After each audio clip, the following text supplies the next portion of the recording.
आगे बढ़ते बात कर लेते हैं राजधानी भोपाल की, जहां बंसल न्यूज पर विजयपुर विधायक मुकेश मल्होत्रा ने कहा कि मुझे विश्वास था कि एक दिन विधायक जरूर बनूंगा, इसलिए मैंने लोगों की सेवा के लिए बार बार नौकरी छोड़ी। कांग्रेस में मौका दिया तो जनता ने भी भरपूर आशीर्वाद दिया है।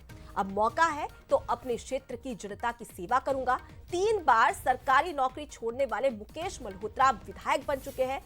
क्लर्क, पुलिस कांस्टेबल और जिला प्रबंधन मुकेश यहां पर रह चुके। आपको बता दें कि सहरिया आदिवासी वर्ग से मुकेश मल्होत्रा आते हैं और विजयपुर में उपचुनाव जीतकर विधायक मुकेश मल्होत्रा बने। देखिए, रामनिवास रावत को मुकेश मल्होत्रा ने करारी शिकस्त दी थी, बीजेपी के प्रत्याशी थे और इन्होंने 2023 में निर्दलीय चुनाव भी लड़ा था, क्योंकि बीजेपी ने इन्हें सीट यहां से चुनाव नहीं लड़ने दिया था, जिसके बाद उन्होंने बगावत की थी और 48,000 वोटों से निर्दलीय चुनाव लड़ा था और तीसरे नंबर पर आए थे। उसके बाद कांग्रेस से इन्हें मौका दिया गया और विजयपुर सीट पर इन्होंने जीत हासिल की, जिसके बाद में उनकी ये प्रतिक्रिया निकलकर सामने आई है। मल्होत्रा जी हमारे साथ हैं, जीत कर आए हैं। मंत्री रामनिवास रावत को चुनाव में हराया है। लगातार कई कयास लगाए जा रहे थे, कई घटनाएं भी हैं, उसके बावजूद भी कांग्रेस के उभरते हुए सितारे जो ग्वालियर, चंबल, खासतौर से विजयपुर से जीत कर आए हैं, मुकेश मल्होत्रा, उनसे हम बात करेंगे। सबसे पहले तो बहुत बधाई। और क्या लग रहा था जब नॉमिनेशन हुआ था, उसके बाद कैसे चुनाव लड़ेंगे और जीत तक कैसे पहुंचे? आपका बंसल न्यूज़ का बहुत बहुत धन्यवाद भैया।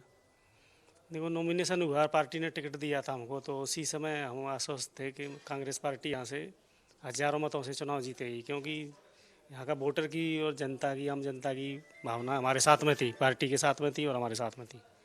क्या मुकेश मल्होत्रा की चाहत है कि वो अपने क्षेत्र के लिए क्या करेंगे, और खासतौर से उन आदिवासी भाइयों के लिए जिन्होंने आपको विजयपुर से लेकर विधानसभा भोपाल तक पहुंचाया?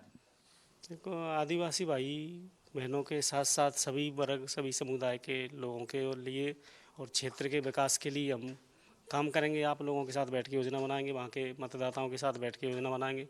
जो सरकार ने जो घोषणा करी है तो उनको भी अमल करवाने का माननीय मुख्यमंत्री महोदय से मिलकर काम करने का काम करेंगे उनका। कभी सोचा था कि मुकेश मल्होत्रा एक दिन विधायक बनेंगे?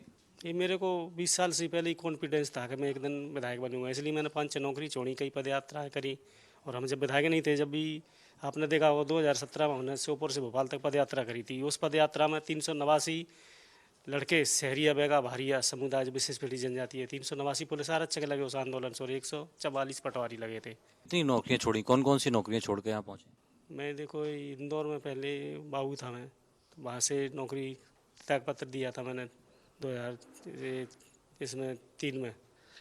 इसके बाद में वहाँ दतिया में पुलिस आरक्षक, तो 2 दिन नौकरी करके वो भी छोड़ दिया।